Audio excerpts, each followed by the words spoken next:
subjek yang mempunyai kualitas dan karakteristik yang ditetapkan oleh peneliti untuk dipelajari dan ditarik kesimpulannya. Dan sampel adalah bagian dari jumlah dan karakteristik yang dimiliki oleh populasi.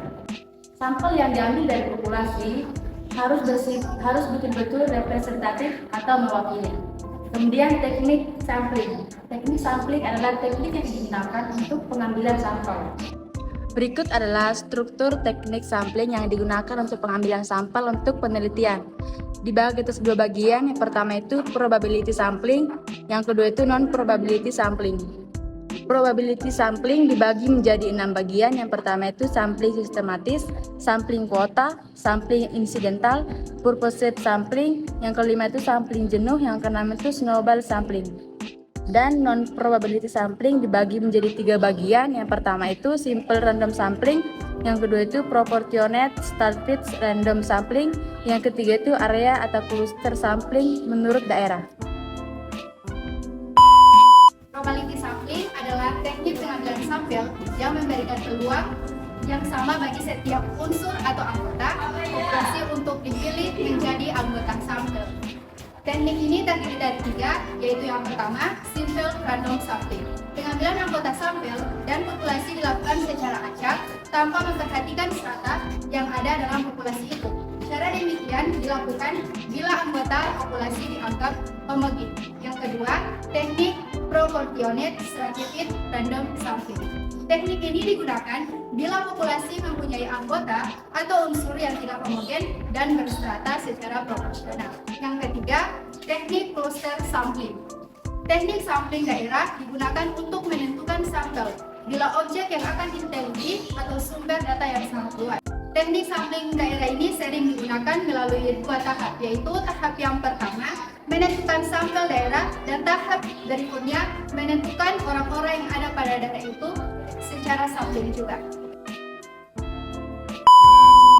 Non-probability sampel adalah teknik pengambilan sampel yang tidak memberikan peluang atau kesempatan yang sama bagi setiap unsur atau anggota populasi untuk dipilih menjadi sampel.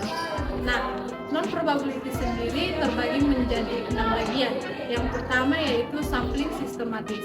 Sampling sistematis adalah teknik pengambilan sampel berdasarkan urutan anggota populasi yang telah diberikan urutan. Yang kedua yaitu sampling kuota, merupakan teknik menentukan sampel dari populasi yang mempunyai ciri-ciri tertentu sampai jumlah sampel yang diinginkan.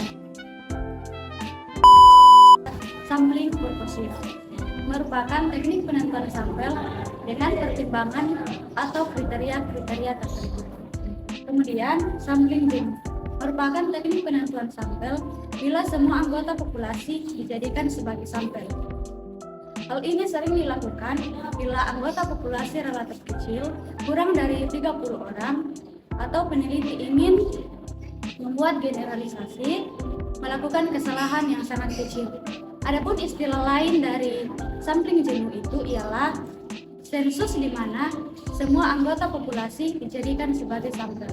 Yang terakhir ada snowball sampling, merupakan teknik penentuan sampel yang mula-mula kecil kemudian lama-lama membesar. Ibaratnya bola salju yang menggelinding kemudian membesar. Dalam penentuan sampel, pertama-tama dipilih 1 atau 2 orang. Tetapi karena dari 2 orang ini merasa belum lengkap terhadap data yang diberikan, maka peneliti mencari orang lain yang dipandang tahu dan mampu melengkapi data yang diberikan 2 orang sebelumnya. Begitu seterusnya sehingga jumlah sampel semakin banyak. Oke, sekarang kita masuk pada bagian E, yaitu menentukan ukuran sampel. Jumlah anggota sampel sering dinyatakan dengan ukuran sampel.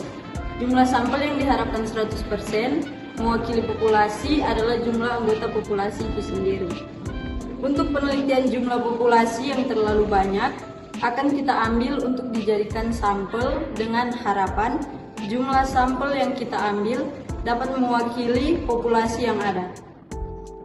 Untuk menentukan ukuran sampel, di sini menggunakan rumus Lovin, yaitu sebagai berikut. Rumus Lovin adalah N kecil sama dengan N besar per 1 tambah N besar kali E kuadrat. di mana N kecil adalah ukuran sampel, N besar adalah populasi, dan E adalah presentasi kelonggaran ketidakterikatan karena kesalahan pengambilan sampel yang masih diinginkan.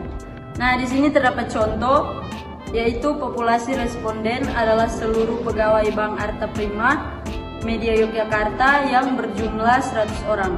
Maka sampel yang kita ambil sebagai penelitian jika menggunakan rumus Slovin dengan tingkat kepercayaan 95% dan tingkat error 5% adalah, jadi dari contoh tersebut hasilnya adalah N sama dengan 100 per 1 tambah 100 kali 0,05 kuadrat sama dengan 80. Atau bisa diuraikan di sini 100 per 1 tambah 100 kali 0,05 kuadrat sama dengan 100 per 1 tambah 100 kali 0,0025. 0,0025 itu didapat dari hasil 0,05 kuadrat sama dengan 100 per 1 tambah 0,025 sama dengan 100 per 1,25 dan dapat hasil akhir 80. Jadi sampel penelitian untuk populasi 100 orang dan tingkat kepercayaan 95% adalah 80 orang.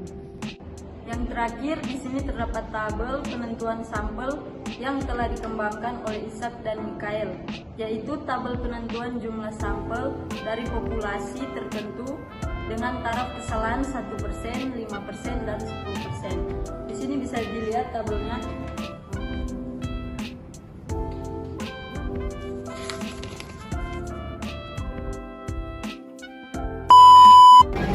Data nominal. Data bertipe nominal adalah data yang paling rendah dalam level pengukuran data. Data dalam bentuk kategori, tetapi tidak dapat ditingkatkan. Contoh jenis kelamin ada dua, yaitu wanita dan pria, maka dikategorikan dalam bentuk angka, misalnya 1 adalah wanita dan 2 adalah pria. 2. Data ordinal. Data ordinal adalah juga dapat kualitatif, namun dengan level yang lebih tinggi daripada data nominal. Jika dalam data nominal semua data kategori dianggap setara, maka pada data ordinal ada tingkatannya. Contoh tanggapan dari responden, jika 1 adalah sangat tidak setuju, 2 adalah tidak setuju, 3 adalah netral, 4 adalah setuju, dan 5 adalah sangat setuju. Selanjutnya terdapat data kuantitatif. Data kuantitatif adalah data berupa angka dalam arti yang sebenarnya. Jadi, berbagai operasi matematika dapat dilakukan dengan data kuantitatif. Data kuantitatif juga dapat dibagi menjadi dua bagian, yaitu adalah data interval dan data rasional. Data interval adalah data yang menempati level pengukuran data yang lebih tinggi daripada data ordinal. Karena selain dapat bertingkat urutannya, juga urutan tersebut dapat dikuantitatifkan. Contohnya, indeks prestasi seorang mahasiswa dalam data interval tidak mengenal nilai nol yang maksimal. Berikutnya ada data rasio. Data rasio adalah data dengan tingkat ukuran yang lebih tinggi dari data lainnya. Data rasio adalah data bersifat angka dalam arti sesungguhnya dan dapat dioperasikan dalam matematika. Perbedaannya dengan data interval yaitu data rasio mempunyai titik nol dalam arti yang sesungguhnya. Contoh penjualan baju di toko pakaian sandal 11.000 potong terjual, atau jika penjualan adalah nol berarti memang tidak ada satupun baju yang terjual. Selanjutnya, data juga dapat berdasarkan dari dua sumber, yaitu adalah data primer dan data sekunder. Data primer adalah data yang biasanya didapat dari subjek penelitian dengan cara melakukan pengamatan atau interview dan wawancara. Untuk mendapatkan data primer biasanya melalui observasi, pengamatan langsung, subjek diberi lembar yang berisi pertanyaan untuk diisi, dan pertanyaan yang ditunjukkan untuk responden. Yang kedua ada data sekunder. Data sekunder adalah data yang tidak langsung diperoleh dari sumber pertama dan telah tersusun dalam bentuk dokumen tertulis. Data sekunder dapat diperoleh dari buku cetak, PDF, dan lainnya.